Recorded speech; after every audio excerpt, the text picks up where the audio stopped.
नमस्कार दोस्तों। तो कैसे हैं आप लोग? आई होप कि आप लोग अच्छे होंगे। तो आज जैसा कि आप लोगों को मैं बता दूं, इस चैनल पे बिहार दरोगा के लिए क्वेश्चन प्रैक्टिस करवा रहा हूं। तो ये वीडियो जियोग्राफी की होने वाली है, ठीक। तो ये बिहार के किसी भी एग्ज़ाम के लिए ये वीडियो यूज़फुल होने वाली है। तो आप बिहार के कोई भी एग्ज़ाम की तैयारी कर रहे हैं तो आप लोग इस वीडियो को देख सकते हैं। और इस वीडियो में ऐसा कंटेंट तैयार किया गया है, पहले तो आप लोग पूरी वीडियो देखिएगा।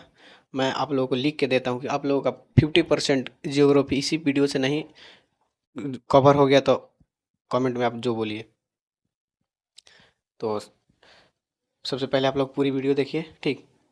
और जीके का तो टेंशन ही मत छोड़ दीजिए, क्योंकि इस पे जीके का हर subject, history, geography, economics, polity, science भी सब करवा देंगे, ठीक।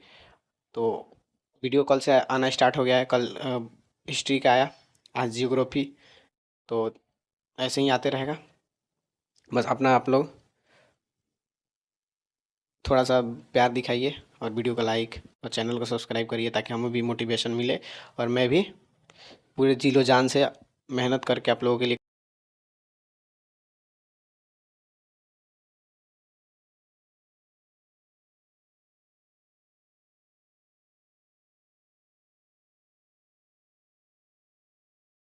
जास्कर किस हिमालय का भाग है? जो जास्कर श्रेणी है, पूछ रहा है किस हिमालय का भाग है। Option A trans Himalaya, option B महान हिमालय, ऑप्शन बी लघु हिमालय और ऑप्शन डी उप हिमालय।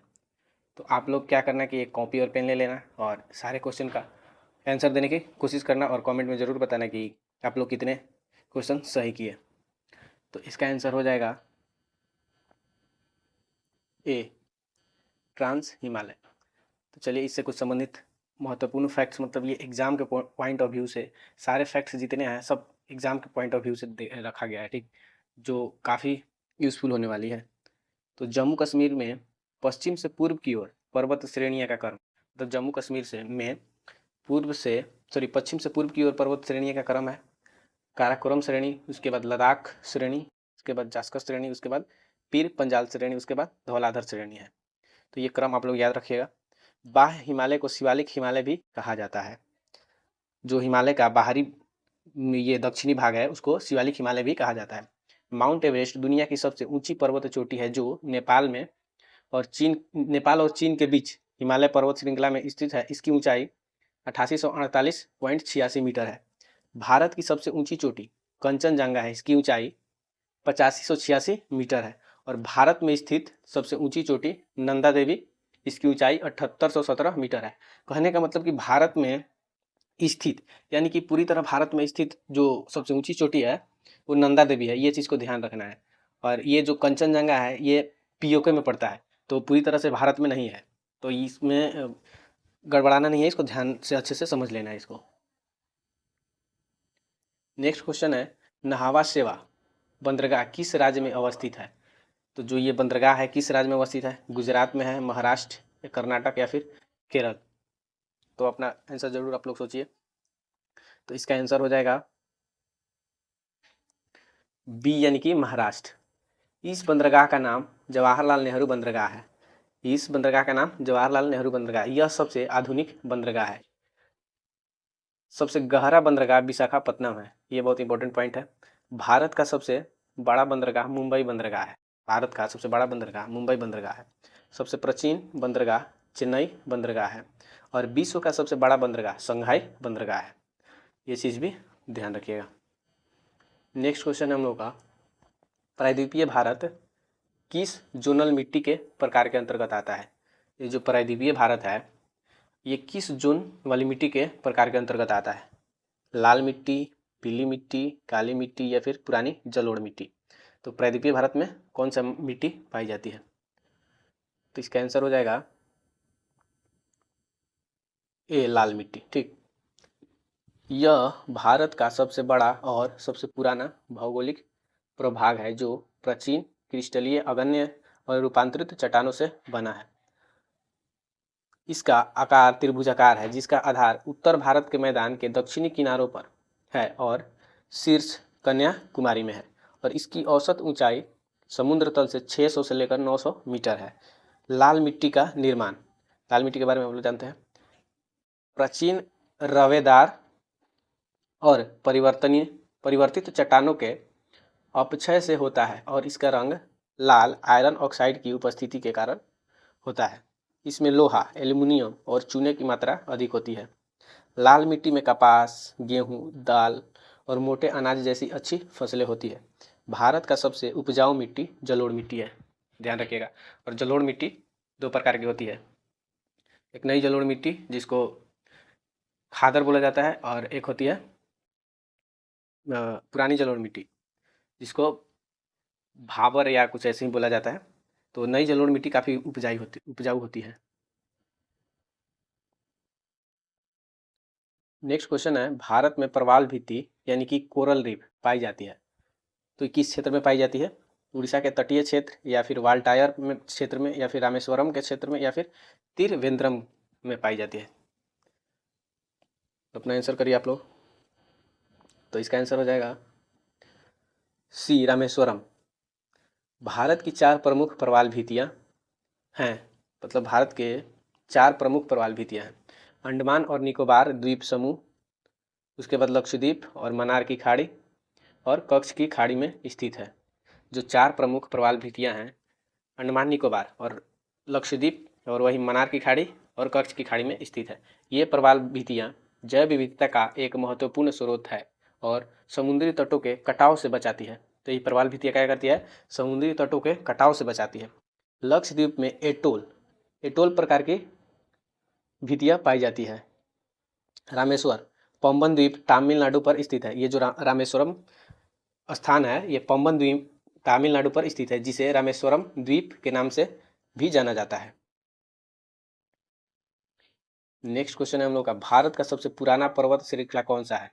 भारत का सबसे पुराना पर्वत श्रृंखला कौन सा है? हिमालय, अरावली, सतपुड़ा या फिर नीलगिरी? तो भारत का सबसे पुराना पर्वत श्रृंखला कौन सा होगा? क्या आंसर? बी, अरावली। अरावली पर्वतमाला दुनिया की सबसे पुरानी पर्वत श्रृंखलाओं में से एक है, जो गुजरात से दिल्ली तक फैली हुई है और इसकी कुल लंबाई लगभग 692 किलोमीटर है। इसकी सबसे ऊंची चोटी गुरु शिखर है, जिसकी ऊंचाई 1722 मीटर है। देखिए, इस वीडियो का मतलब कि खास बात यही है कि जो इसके फैक्ट्स हम लाएंगे, मतलब एक क्वेश्चन पे एक टॉपिक लगभग कवर हो जाएगा, ठीक। तो आप लोगों को रिवाइज करने की ज़रूरत ही नहीं है, सिर्फ हमारे वीडियो को देख लीजिए, आपका सब हो जाएगा इसी में। चलिए अब आते हैं। यह थार रेगिस्तान और गंगा के मैदान के बीच एक प्राकृतिक हरित दीवार के रूप में कार्य करती है। मतलब कि थार रेगिस्तान और गंगा के मैदान में ये स्थित, बीचों बीच स्थित है, तो वही हरित दीवार के रूप में कार्य करती है। भारत की प्रमुख पर्वत श्रृंखलाओं में हिमालय, काराकोरम, अरावली, विंध्य, सतपुड़ा, पश्चिमी घाट और पूर्वी घाट आदि शामिल है। तो ये सारे पर्वत श्रृंखलाएं भारत में हैं। ये जो हिमालय है, नवीन वलित पर्वत है, जो दुनिया की सबसे ऊंची पर्वत श्रृंखलाओं में से एक है और इसका निर्माण भारतीय और यूरेशियन प्लेटों से के टकराव से हुआ है। ये चीज ध्यान रखिएगा।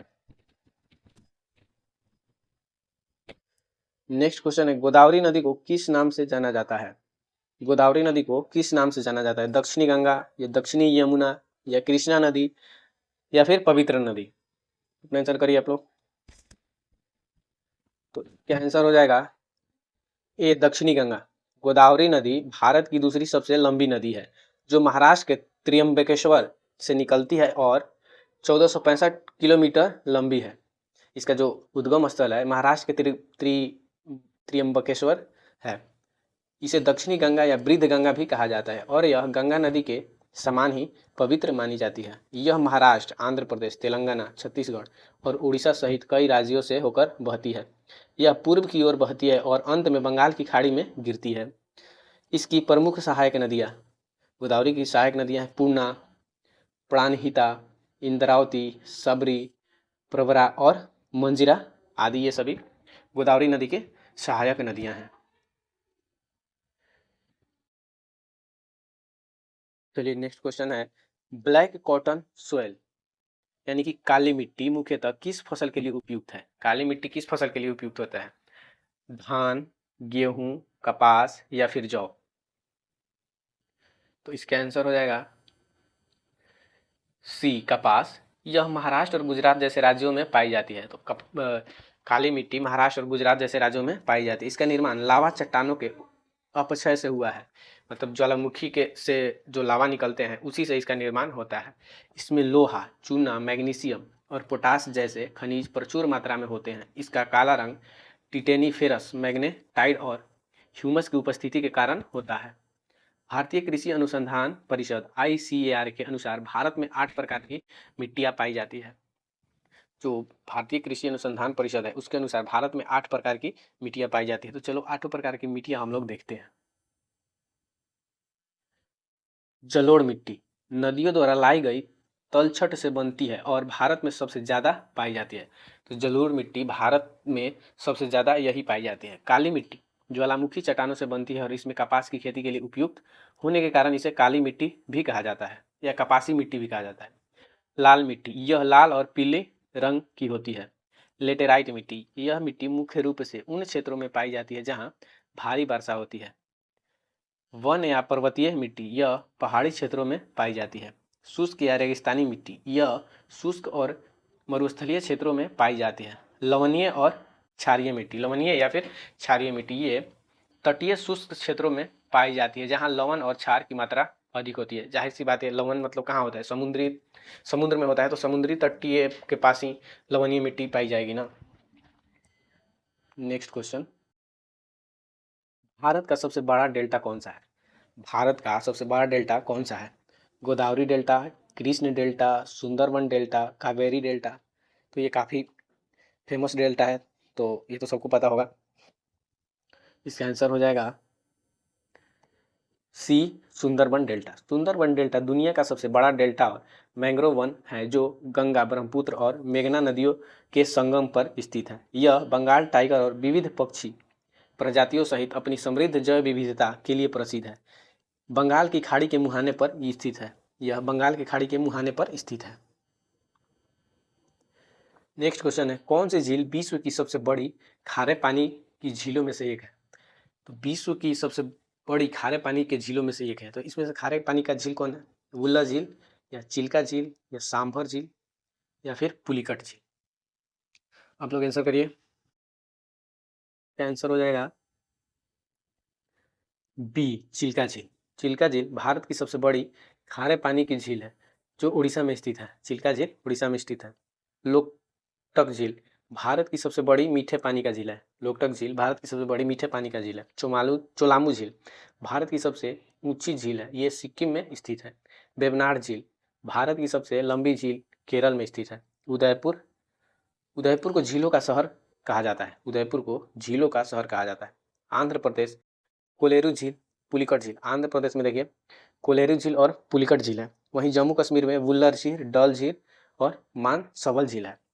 उड़ीसा में चिल्का झील हो गया। राजस्थान में है सांभर झील, पिछौला झील, जय समन झील। वहीं महाराष्ट्र में लोनार झील, केरल में वेम्बनाड झील, मणिपुर में लोकटक झील, उत्तराखंड में नैनीताल झील, भीमताल झील और देवताल झील। वहीं बिहार में कांवर झील और हिमाचल प्रदेश में रेणुका झील स्थित है। नेक्स्ट क्वेश्चन है, भारत का भौगोलिक केंद्र कहाँ स्थित है? भारत का भौगोलिक केंद्र पूछ रहा है, कहाँ स्थित है? नागपुर, भोपाल, जबलपुर या फिर इलाहाबाद? आप लोग आंसर करिए। तो इसका आंसर हो जाएगा ए नागपुर। नागपुर में 0 माइल मार्कर है जो ब्रिटिश काल में पूरे देश के लिए एक भौगोलिक केंद्र के रूप में स्थापित किया गया था। जो नागपुर है वो भारत के मतलब ऐसा क्षेत्र है कि वो बीचों बीच पड़ता है। वहीं पे 0 माइल मार्कर है, ठीक, इसको ध्यान रखिएगा आप लोग। और ये ब्रिटिश काल में ही ये ऐसा मार्क किया गया था। यह विभिन्न शहरों से दूरियों को मापने के लिए एक शुरुआती बिंदु है। यह विभिन्न शहरों से दूरियों को मापने के लिए एक शुरुआती बिंदु है। नेक्स्ट क्वेश्चन है, भारत में सबसे अधिक वर्षा किस स्थान पर होती है? भारत में सबसे अधिक वर्षा किस स्थान पर होती है? ऑप्शन ए है चेरापूंजी, ऑप्शन बी है मानसिनराम या ऑप्शन सी गुवाहाटी या फिर सिलचर। तो बताइए आप लोग, चेरापूंजी में सबसे अधिक वर्षा होती है या फिर मानसिनराम में या गुवाहाटी या फिर सिलचर में? तो आप लोगों को ये पता होना चाहिए, क्योंकि यहाँ पे भारत का ही नहीं विश्व का सबसे अधिक वर्षा यहीं पर ही होता है। तो इसका आंसर हो जाएगा बी, मानसीराम।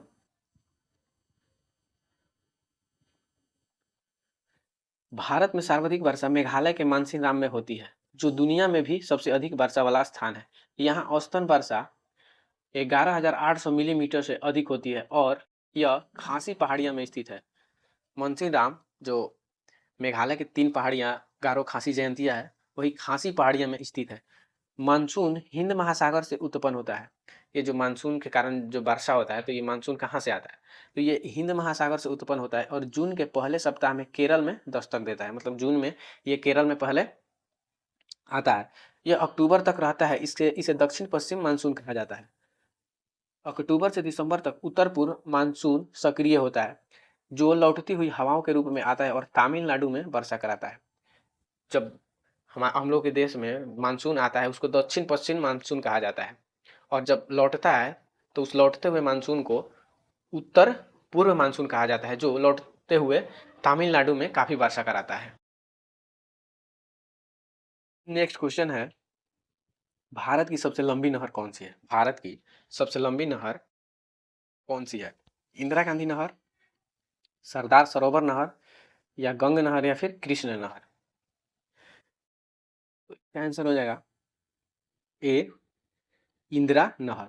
इंदिरा गांधी नहर भारत की सबसे लंबी नहर है, जो पंजाब में हरिके बैराज से निकलकर राजस्थान के थार रेगिस्तान में सिंचाई करती है। इसका मूल नाम राजस्थान नहर था और इसे 1984 में इंदिरा गांधी नहर परियोजना के नाम दिया गया। इस चीज को ध्यान रखिएगा आप। कपास के उत्पादन के लिए कौन सी मिट्टी उपयुक्त होती है? कपास की उत्पादन के लिए कौन सी मिट्टी उपयुक्त होती है? ये इस चीज का इसी वीडियो में चर्चा भी हुआ है। जलोढ़ मिट्टी, काली मिट्टी, लाल मिट्टी, या फिर लेटेराइट मिट्टी। ऐसे ऐसे क्वेश्चन भाई देखो, बिहार दरोगा वाले के लिए तो बहुत ही मतलब देखा जाए तो आसान है, लेकिन कभी कभी ऐसे भी क्वेश्चन आते हैं। ठीक, तो हम लोगों का क्या है, सिर्फ ये क्वेश्चन पे फोकस नहीं करना, इससे रिलेटेड हम लोग को पढ़ना है। ठीक ना? तो आसान भी क्वेश्चन आते हैं और टफ भी क्वेश्चन आता है, तो हम लोग को सब देखना है, क्योंकि देखेंगे तभी ना माइंड में ये रिकॉल होता रहेगा। तो चलिए इसका आंसर करते हैं हम लोग। इसका आंसर होगा बी, काली मिट्टी। काली मिट्टी को रेगुर मिट्टी भी कहा जाता है। ठीक, काली मिट्टी के निर्माण बेसाल्ट चट्टानों के टूटने फूटने से होता है। भारत में सबसे अधिक क्षेत्र पर जलोढ़ मिट्टी का विस्तार है। लाल मिट्टी की प्रकृति अम्लीय होती है। लाल मिट्टी की प्रकृति अम्लीय होती है। गिर का वन शेरों के लिए प्रसिद्ध है, यह किस राज्य में अवस्थित है? गिर का वन जो शेरों के लिए प्रसिद्ध है, ये किस राज्य में स्थित है? झारखंड में है, छत्तीसगढ़, गुजरात, या असम? तो इसका आंसर सी, गुजरात हो जाएगा। गिर वन गुजरात में स्थित है और यह एशियाई शेरों का एकमात्र प्राकृतिक आवास है। 18 सितंबर 1965 को स्थापित एक राष्ट्रीय उद्यान और वन्य जीव अभयारण्य है। नेक्स्ट क्वेश्चन, साइलेंट वैली या मूक घाटी किस राज्य में अवस्थित है? साइलेंट वैली या मूक घाटी किस राज्य में अवस्थित है? तमिलनाडु, गोवा, जम्मू कश्मीर, या फिर केरल?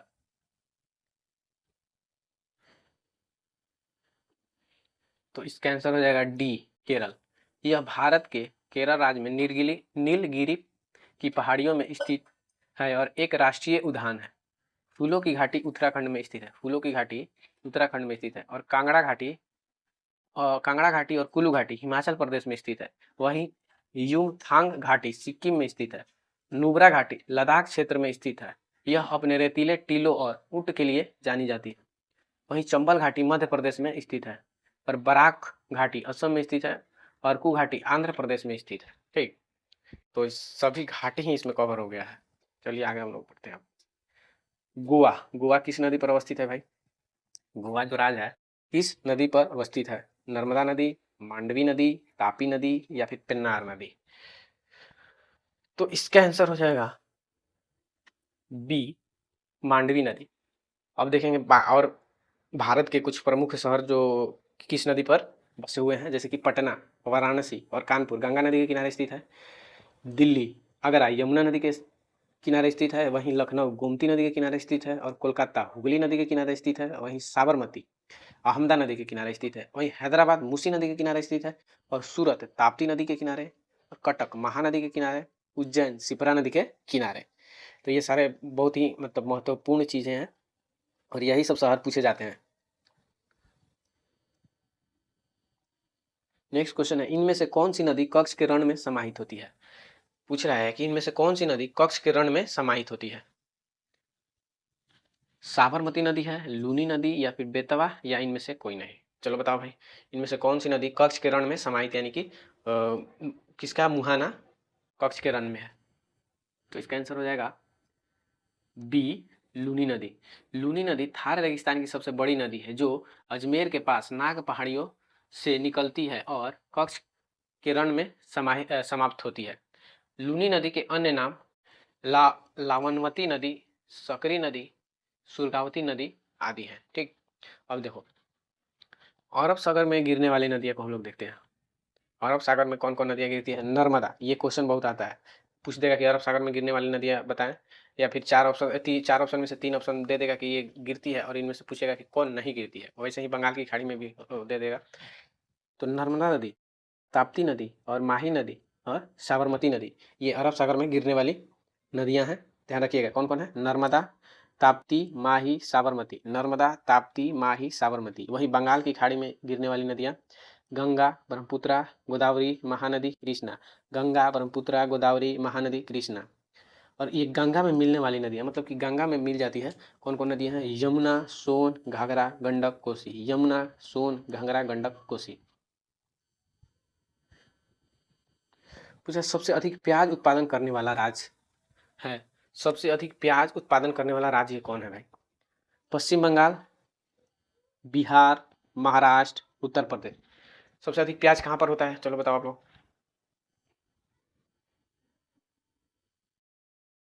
तो सी, महाराष्ट्र में सबसे अधिक प्याज होता है। अब हम लोग देखेंगे कौन कौन से राज्य किस चीज में आगे है, मतलब कहाँ सबसे ज्यादा क्या चीज का उत्पादन होता है, सब अब लोग इसमें देख लेंगे। जैसे गेहूं, उत्तर प्रदेश राज्य में सबसे अधिक उत्पादन होता है गेहूं, उत्तर प्रदेश में सबसे अधिक। और कम क्षेत्रफल में अधिक गेहूं का उत्पादन पंजाब में, ध्यान रखना है। सबसे अधिक उत्तर प्रदेश राज्य में गेहूं का उत्पादन होता है, और कम क्षेत्र में सबसे अधिक गेहूं पंजाब क्षेत्र में होता है। और चावल सबसे अधिक पश्चिम बंगाल में होता है, चावल सबसे अधिक पश्चिम बंगाल में होता है। वहीं गन्ना सबसे अधिक उत्तर प्रदेश में होता है, और आलू भी सबसे अधिक उत्तर प्रदेश में ही होता है। और दूध, दूध का उत्पादन सबसे अधिक उत्तर प्रदेश में ही होता है। मूंगफली का सबसे अधिक उत्पादन गुजरात में होता है। वहीं सरसों का राजस्थान में होता है, और कपास का गुजरात में, सोयाबीन का मध्य प्रदेश में। तो गेहूं उत्तर प्रदेश हो गया, और कम क्षेत्रफल में पंजाब। चावल पश्चिम बंगाल, गन्ना उत्तर प्रदेश, आलू उत्तर प्रदेश, दूध उत्तर प्रदेश, मूंगफली गुजरात, सरसों राजस्थान, कपास Gujarat, soybean Madhya Pradesh. Next question, उस देश को इंगित करें जहां से ब्रह्मपुत्र नदी नहीं गुजरती है। तो इसमें से बताना है कि कौन से देश से ब्रह्मपुत्र नदी नहीं गुजरती है। तो म्यांमार, चीन, बांग्लादेश, भारत, कौन होगा इसमें से? तो चीन से तो गुजरती ही है, बांग्लादेश से भी गुजरती है, भारत से भी गुजरती है, म्यांमार से नहीं गुजरती है। उत्तर ए, म्यांमार। ब्रह्मपुत्र नदी तिब्बत के मानसरोवर झील के पास से निकलती है। कहाँ से? तिब्बत के मानसरोवर झील के पास से निकलती है, जो 2900 किलोमीटर लंबी है। तो ब्रह्मपुत्र नदी की लंबाई कितनी है? 2900 किलोमीटर। यह भारत, चीन और बांग्लादेश से होकर बहती है। देखो ये भारत, चीन और बांग्लादेश से होकर बहती है। वहीं ब्रह्मपुत्र नदी की सहायक नदी हम लोग देखते हैं, सुबनसिरी, दिबंग, लोहित, कमेंग, मानस, संकोश, तीस्ता, धनसिरी, कोपिली, ये सभी ब्रह्मपुत्र की सहायक नदियां हैं। ब्रह्मपुत्र नदी का नाम तिब्बत में इसको सांगपो बोला जाता है, वहीं अरुणाचल प्रदेश में दिहांग तथा असम में ब्रह्मपुत्र इसको बोला जाता है। ठीक, ये चीज भी ध्यान रखना है, काफी महत्वपूर्ण चीज है ये। हीराकुंड बांध किस नदी पर अवस्थित है? पूछ रहा है हीराकुंड बांध किस नदी पर अवस्थित है? दामोदर नदी, बराकर नदी, हुगली नदी, और महानदी। आप लोग बता दो कि हीराकुंड बांध उड़ीसा में स्थित है। तो अब चलो आप लोग बताओ कि उड़ीसा की नदी इसमें से कौन सी है? तो इसका आंसर हो जाएगा डी, महानदी। महानदी पर हीराकुंड बांध है। हीराकुंड बांध उड़ीसा में है, और यह भारत की सबसे लंबी बांध है।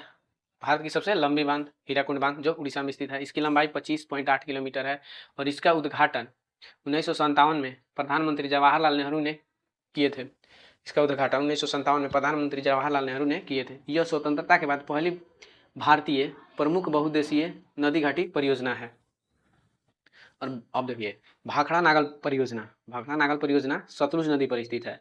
वही दामोदर घाटी नदी परियोजना दामोदर नदी पर स्थित है। वही नागार्जुन सागर और अलमाटी परियोजना कृष्णा नदी पर स्थित है। वही इडुक्की परियोजना पेरियार नदी पर स्थित है। और टिहरी बांध परियोजना भागीरथी नदी पर उत्तराखंड में स्थित है। और काकरापार परियोजना ताप्ती नदी पर, उकाई परियोजना ताप्ती नदी पर। तो ध्यान रखना है, भाखड़ा नागा बांध सतलुज नदी पर, दामोदर नदी घाटी परियोजना दामोदर नदी पर, नागार्जुन और अलमाटी कृष्णा नदी पर, इडुक्की पेरियार नदी पर, टिहरी भागीरथी नदी पर, काकरापार ताप्ती नदी पर, उकाई परियोजना ताप्ती नदी पर। चलिए नेक्स्ट क्वेश्चन, निम्नलिखित में से खरीफ फसल कौन सी है? निम्नलिखित में से खरीफ फसल कौन सी है? बाजरा है, गेहूं है, सरसों है या फिर जौ है? तो खरीफ फसल कौन सा है?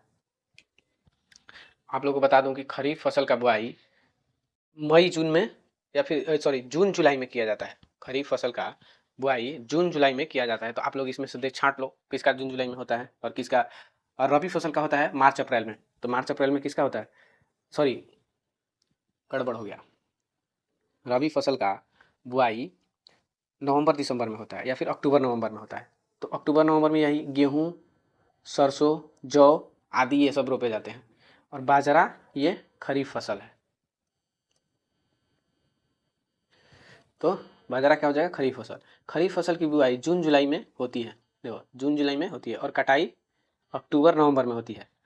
खरीफ फसल जून जुलाई में बोया जाता है और अक्टूबर नवंबर में कटाई की जाती है। वही खरीफ फसल धान, बाजरा, कपास इत्यादि है।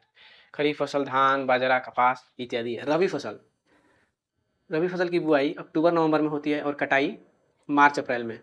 अक्टूबर नवंबर में बोई जाती है और मार्च अप्रैल में काट लिया जाता है। रबी फसल है गेहूं, जौ, सरसों इत्यादि। अब जायद फसल की बुआई मार्च अप्रैल में होती है। मार्च अप्रैल में जायद फसल बोया जाता है। वही मई जून में इसको काट लिया जाता है। नेक्स्ट क्वेश्चन है, तलचर की खान कहाँ स्थित है? तलचर कोयले की खान कहाँ स्थित है, ये पूछ रहा है। बिहार, झारखंड, उड़ीसा या फिर छत्तीसगढ़? तलचर कोयले की खान कहाँ स्थित है भाई? बिहार, झारखंड, उड़ीसा या फिर छत्तीसगढ़? तो इसका आंसर हो जाएगा सी, उड़ीसा। तो देखो यहाँ पे मिस्टेक हो गया, तलचर में भारी पानी का भी संयंत्र है। यहाँ पे भारी पानी का भी संयंत्र है। कोयला उत्पादन में दामोदर घाटी क्षेत्र भारत में प्रमुख है। कोयला उत्पादन में दामोदर घाटी क्षेत्र भारत में प्रमुख है। कोयला परतदार चट्टानों से प्राप्त होता है। ठीक, कोयला परतदार चट्टानों से प्राप्त होता है। भारत में सर्वाधिक बिटुमिनस, यहाँ पे बिटुमिनस होगा, बिटुमिनस कोयला पाया जाता है। भारत में सर्वाधिक बिटुमिनस कोयला पाया जाता है। और एंथ्रासाइट सबसे अच्छी गुणवत्ता वाला कोयला है। सबसे अच्छी गुणवत्ता वाला कोयला कौन सा है? एंथ्रासाइट है। इसमें कार्बन की मात्रा बहुत होता है। ठीक, यह गैर नवीकरणीय स्रोत है। तो गैर नवीकरणीय स्रोत क्या होता है? जो कि समाप्त हो जाएगा, कभी ना कभी समाप्त होगा। और नवीकरणीय क्या होता है? जो कभी नहीं समाप्त होने वाला, उसको नवीकरणीय स्रोत बोला जाता है। और विश्व में भारत दूसरा स्थान पर कोयला उत्पादक, विश्व में भारत दूसरा स्थान पर कोयला का उत्पादक है। राजनीतिक देश होगा ना यहाँ पे।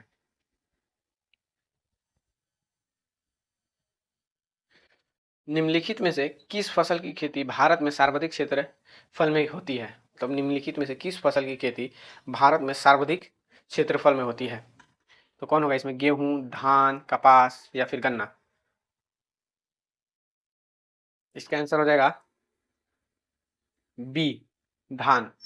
चीन के बाद भारत चावल का दूसरा सबसे बड़ा उत्पादक देश है। चीन नंबर 1 पे है, लेकिन भारत दूसरा सबसे बड़ा चावल उत्पादक देश है। पश्चिम बंगाल भारत का सबसे बड़ा चावल उत्पादक देश है। वही भारत में पश्चिम बंगाल सबसे अधिक चावल का उत्पादन करता है। चावल खरीफ फसल है। मध्य प्रदेश दलहन का सबसे बड़ा उत्पादक राज्य है। मध्य प्रदेश में दलहन सबसे अधिक होता है। वहीं पश्चिम बंगाल जूट का भी सबसे बड़ा उत्पादक राज्य है। और भारत गेहूं उत्पादन में चीन के बाद दूसरे स्थान पर है। भारत गेहूं उत्पादन में भी चीन के बाद दूसरे स्थान पर है। और चाय का उत्पादन में असम राज्य अग्रणीय है। भारत के असम राज्य चाय उत्पादन में अग्रणी है। नेक्स्ट क्वेश्चन है, भारत में ब्रॉड गेज में दो रेल पटरिया के बीच की दूरी रखी जाती है। मतलब जो भारतीय रेल या जो भी रेल की पटरियां हैं तो उनके बीच की दूरी पूछ रहा है। कौन सा इसमें से होगा? 2.32 मीटर या फिर 2.0 मीटर या फिर 1.676 मीटर या फिर 1.0 मीटर। तो कौन सा इसमें आंसर होगा इसका? उत्तर हाजिर है। इसका उत्तर सी 1.676 मीटर होगा। तो अब भारतीय रेलवे के बारे में हम लोग कुछ जान लेते हैं। भारत में रेलवे परिवहन की शुरुआत अप्रैल 1853 को हुई थी, जब पहली ट्रेन मुंबई से थाने के बीच चली थी। जो भारत में पहली रेल मुंबई से थाने के बीच चलाई गई थी। भारत की पहली मेट्रो ट्रेन 24 अक्टूबर 1984 को कलकत्ता में एस्प्लानेड से भवानीपुर के बीच चलाई गई थी।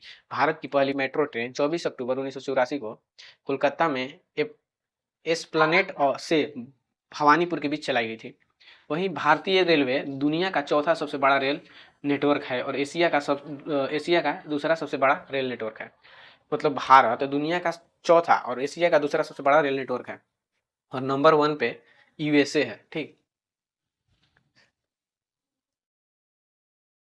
Next question, national mineral development corporation of India की हीरे का खान कहाँ है? ये पूछ रहा है हीरे का Khan. National mineral development corporation of India की हीरे का खान कहाँ है? डिगबोई, जयपुर, झारसुगुड़ा या फिर पन्ना। तो इसका आंसर हो जाएगा डी, पन्ना।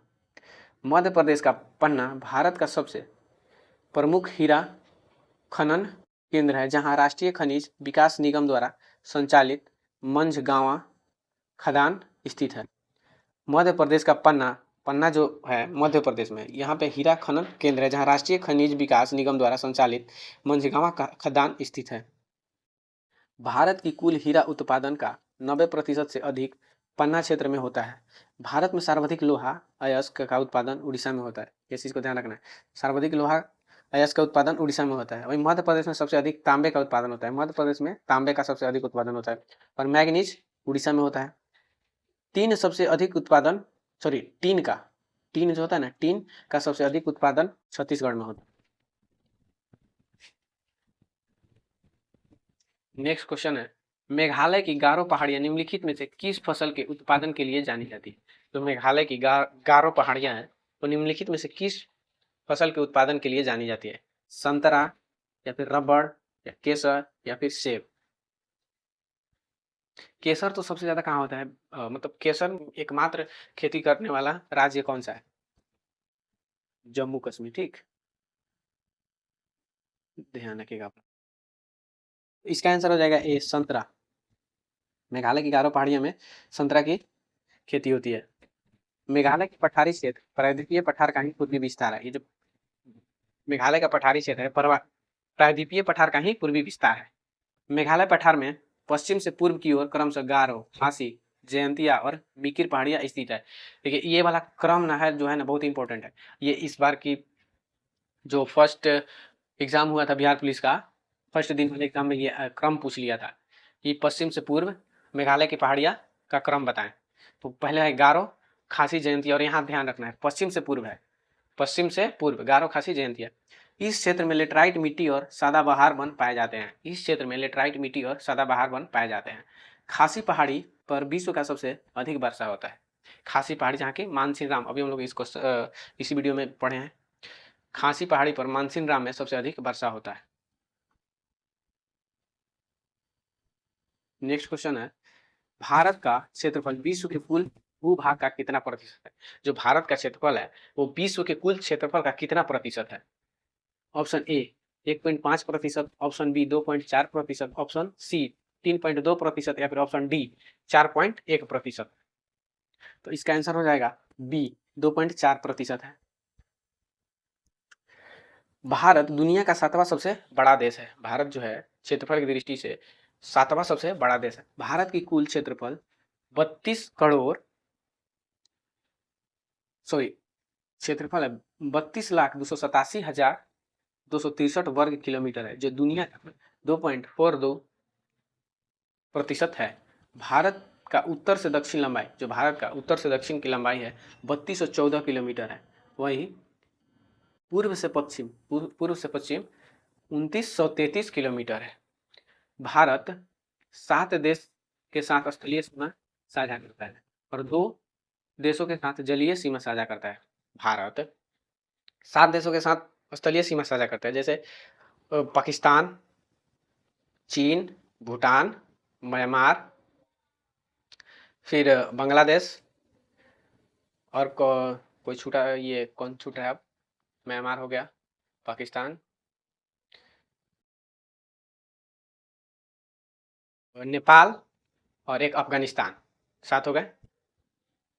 और भारत बांग्लादेश के साथ सबसे अधिक 4096 किलोमीटर सीमा साझा करता है। बांग्लादेश के साथ सबसे अधिक 4096 किलोमीटर सीमा साझा करता है। भारत के सबसे दक्षिणतम बिंदु इंदिरा कॉल, इंदिरा पॉइंट, सबसे उत्तरोत्तम पॉइंट इंदिरा कॉल, एक सेकेंड, जो भारत का सबसे दक्षिणतम बिंदु है इंदिरा पॉइंट है, और सबसे उत्तरी पॉइंट इंदिरा कॉल, ठीक है, यहाँ पे कॉल होगा, इंदिरा कॉल है, और पूर्वी बिंदु किबिथु है, और सबसे पश्चिमी बिंदु गुहारमुती, याद रखना है। सबसे दक्षिणतम बिंदु इंदिरा पॉइंट, जो कि निकोबार द्वीप समूह में है, वही सबसे उत्तरी बिंदु इंदिरा कॉल है, और सबसे पूर्वी बिंदु किबिथु, और सबसे पश्चिमी बिंदु गुहारमुती गुजरात में है, और किबिथु अरुणाचल प्रदेश में है। ये चीज ध्यान रखना है। भारत का सबसे बड़ी नदी कौन सी है? भारत की सबसे बड़ी नदी कौन सी है? यमुना नदी, ब्रह्मपुत्र नदी, गंगा नदी या फिर गोदावरी? कौन सी नदी है? ये तो सबको पता है, गंगा। ठीक, चलिए गंगा के बारे में कुछ जान लेते हैं। गंगा भारत की राष्ट्रीय नदी है, जिसकी लंबाई 2525 किलोमीटर की किलोमीटर है। ठीक, गंगा भारत की राष्ट्रीय नदी है, जिसकी लंबाई 2525 किलोमीटर है। भागीरथी और अलकनंदा नदी का संगम उत्तराखंड के देवप्रयाग में होता है, जिसके बाद इसका नाम गंगा पड़ता है। जब भागीरथी नदी और अलकनंदा नदी का संगम यानी कि मेल से देवप्रयाग उत्तराखंड में, जब वहाँ पे दोनों नदियाँ मिलती हैं, वहीं से इसका नाम गंगा पड़ जाता है। भागीरथी नदी उत्तराखंड में गंगोत्री ग्लेशियर से गौमुख नामक स्थान से निकलती है। जो भागीरथी नदी है उत्तराखंड में गंगोत्री ग्लेशियर से गौमुख नामक स्थान से निकलती है। उत्तर से आकर गंगा में मिलने वाली प्रमुख सहायक नदियाँ, उत्तर से आकर गंगा में मिलने वाली गंगा की प्रमुख सहायक नदियाँ हम लोग देखते हैं, तो यमुना है, घाघरा है, बागमती, रामगंगा, कर्णाली, जिसको कि सरयू कहा जाता है, गंडक, गंडक, कोसी, गोमती और रामगंगा, दामोदर, महानंदा आदि, ये सब उत्तर से मिलने वाली प्रमुख सहायक नदियां हैं। वहीं सिंधु नदी तिब्बत के मानसरोवर झील के पास गोखुरचू हिमनद से निकलती है और भारत के लद्दाख में प्रवेश करती है। सिंधु नदी के बारे में ये पॉइंट है। सिंधु नदी तिब्बत के मानसरोवर झील के पास गोखुरचू हिमनद से निकलती है और भारत के लद्दाख में प्रवेश करती है। यह भारत से होकर बहती है और अंत में यह पाकिस्तान से होकर बहती है और अंत में अरब सागर में मिल जाती है। इसकी कुल लंबाई 3180 किलोमीटर है। ठीक, नेक्स्ट क्वेश्चन है, भारत का दक्षिणतम बिंदु। तो भारत का दक्षिणतम बिंदु कौन सा होगा? इंदिरा पॉइंट।